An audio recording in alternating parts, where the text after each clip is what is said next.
সেপ্টেম্বরের পর থেকেই ভারতের শেয়ার বাজারে ক্রমাগত পতন দেখা গিয়েছিল, কিন্তু মার্চের প্রথম 3 সপ্তাহে দেখা গিয়েছে ঘুরে দাঁড়িয়েছে ভারতের বাজার।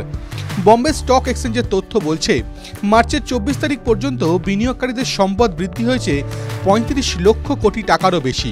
আর এই সময়ের মধ্যে সেন্সেক্স বেড়েছে প্রায় 4,500 পয়েন্ট। বর্তমানে ভারতের এই বেঞ্চমার্ক সূচক 78,000-এর ঘরে ঢোকার অপেক্ষায় রয়েছে। সেপ্টেম্বরের রেকর্ড হাই ছোঁয়ার পর হুড়মুড়িয়ে পড়েছিল ভারতের বাজার, একসঙ্গে পড়েছিল সমস্ত সূচকই। আর তারপর মার্চ মাসে শুধুমাত্র 7.6% বেড়েছে সেন্সেক্স। ভারতের বাজারের এই বৃদ্ধির পিছনে একটা বড় কারণ অবশ্যই হলো ইউএস ডলারের তুলনায় ক্রমশ শক্তিশালী হচ্ছে ভারতীয় মুদ্রা।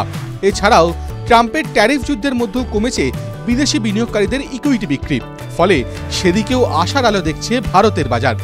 সেন্সেক্স ছাড়াও দেশের অন্যান্য সূচকেও এই বৃদ্ধি দেখা গিয়েছে। ভারতের বাজারের একাধিক সূচকই মার্চ মাসে বেড়েছে হুড়মুড়িয়ে। নিফটি 50 বেড়েছে 7% কাছাকাছি। বর্তমানে 23,000 ছাড়িয়ে গিয়েছে ভারতের এই বেঞ্চমার্ক সূচক। নিফটি মিড ক্যাপ সূচক বেড়েছে 10% কাছে। 12% কাছাকাছি বেড়েছে নিফটি স্মল ক্যাপ সূচক। এসবের মধ্যেই মার্চে 52 সপ্তাহের সর্বোচ্চ দর ছুঁয়ে ফেলেছে একাধিক সংস্থা। এর মধ্যে রয়েছে Kotak Mahindra bank, Bajaj finance, ICICI bank, JSW স্টিলের মতো বড় বড় সংস্থাও। তবে মার্চের এই উত্থান গোটা বছরই বজায় থাকবে কিনা তা অবশ্য বলবে সময়। কোথাও বিনিয়োগ করতে চাইলে সেই বিষয়ে যথাযথ তথ্য অনুসন্ধান ও বিশ্লেষণ করুন। এই ভিডিও শুধুমাত্র শিক্ষাগত উদ্দেশ্যে। TV9 বাংলা বিনিয়োগের কোনো উপদেশ দেয় না।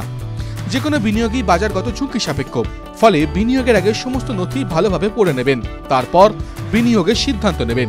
TV9 Bangla digital.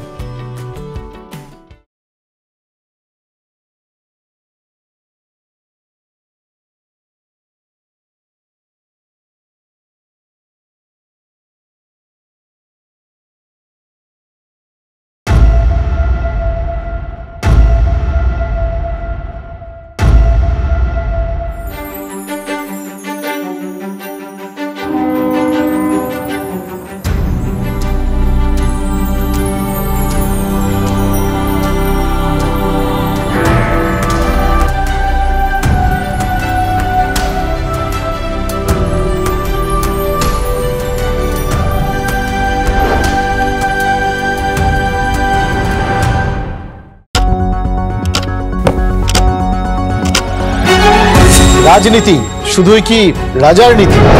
রাজা উজিরের চোখে নয়, আপনার আমার চোখে সমাজের ছবি। কঠিন কথা সহজভাবে না